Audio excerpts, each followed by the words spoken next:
Thank you. You know, and again, that comes down to fundamentally like what is strong and what isn't strong in the fields. Thanks, Yeah. Brian. Okay, anybody else have anything that they would like to add? David Ould, how are you there? How you going, David? Yeah, hi Kev, how are you? Good, mate. How are you? Yeah, good mate.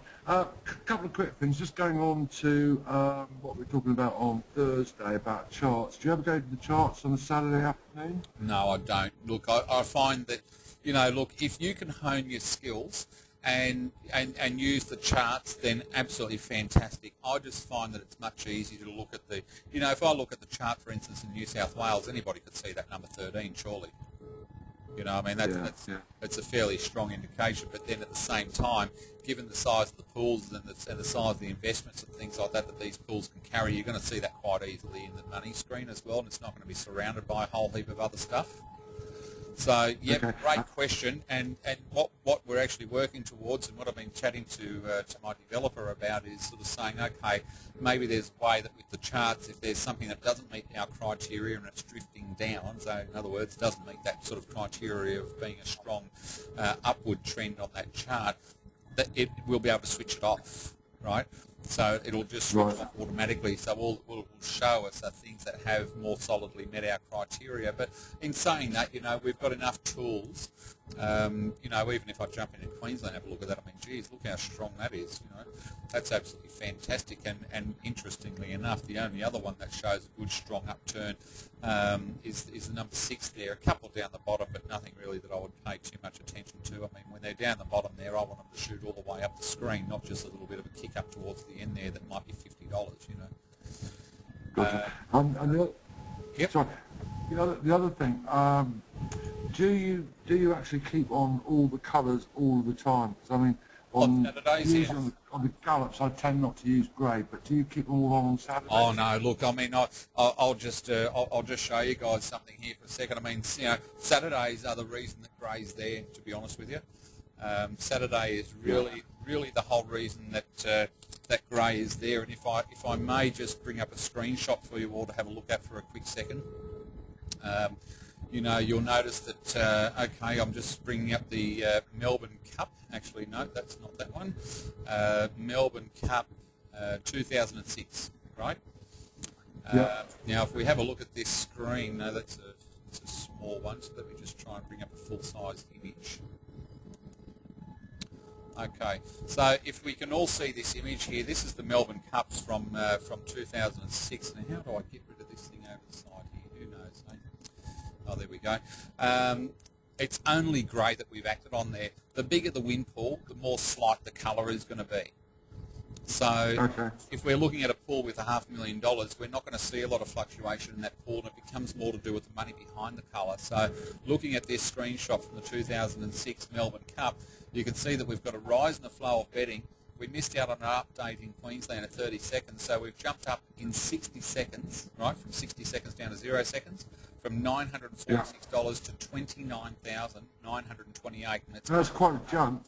No, it's massive, right? And it's only brought up a grey indication, right? Which is now now 5 to 10%. Now, in saying that, you know, if we were to compare and say, let's have a look at the money and things like that, I'll just show you the favourites, because this is you know, one of the first, or the first version of the software ever. You know, this is what we started off with in 2004. And if we have a look down here, we see, okay, look, you know, this is the results. Delta Blues won, Pop Rock came second, and Maybe Better came third. But if we have a look over on the right-hand side, you'll see the percentages of the pool. Torquay was the favourite with 15.74% of the pool. Pop Rock, that came second, was the second favourite with 14% of the pool. And Yates was the third favourite with 12% of the pool. Now let's have a look for a second, firstly at Torquay. Torquay in Queensland, at the same time as that $29,000 dump, we had a runner that's only got 4% of the pool, had 21,000. Right? So this thing here is actually, you know, got more money than the favourite at the same time. The best backed runner in the field at that stage was Yates with $38,000. Now, if we have a look at Maybe Better, have a look at the 0 second mark on Maybe Better, and you can see that, You know, we've gone up from 5,000 to 3,900.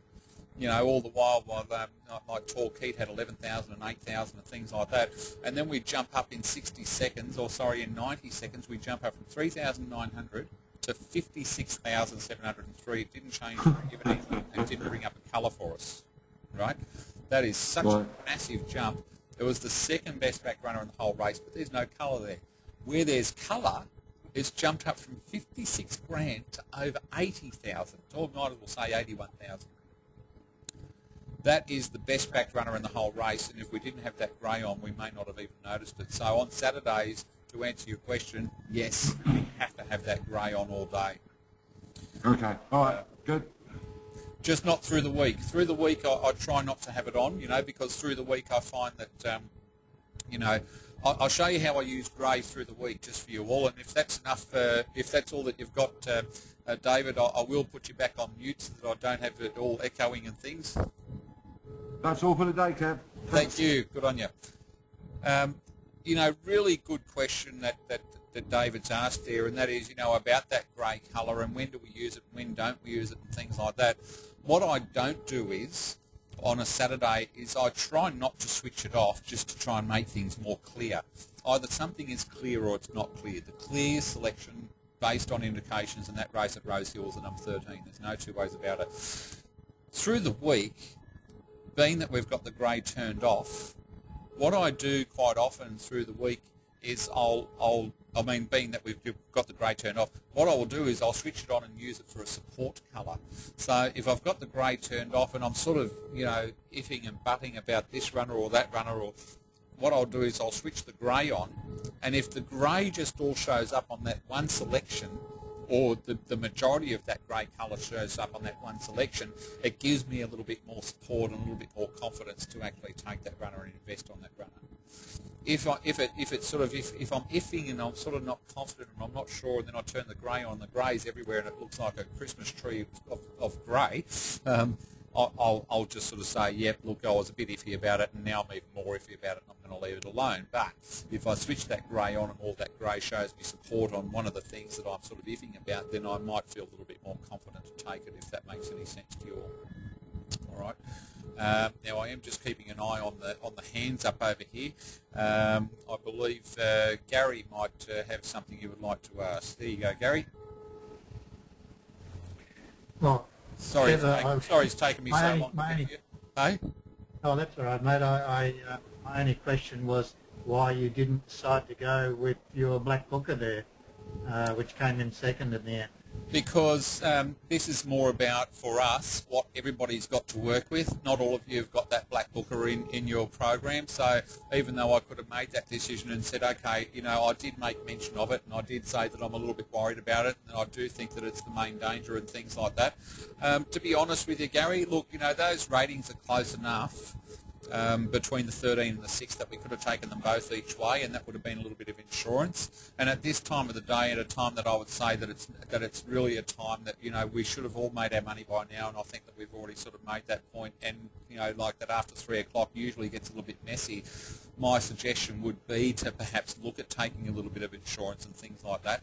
And I mentioned this just a little bit earlier to everybody as well, where I was saying, look, you know, in that race there, why don't you do this? You know, like there was a race just before, and Glenda would be able to jog my memory, but I can't remember which one it was exactly right now. But, you know, like in this race here, being that later in the day, you know, things are always a bit tougher, and it seems that favourites that we would normally consider to be a little bit weak, you know, win a lot more often. You know, we can always make that sort of executive decision when we are looking at things in an automated fashion to say, okay, look, let's take that favourite and let's drop the lowest rated runner, which would be the number 10, and now we're going to pick up 70% profit. That's something that comes with a little bit of experience, and certainly something that comes with, you know, sort of being a little bit more, I don't know, a little bit more sort of switched on in that way to say, okay, look, you know, I know that it's a dangerous time of day. I know that it's 3:30 in the Arvo, 3:45. We're 45 minutes past the time that, you know, we're sort of suggested to not trade. So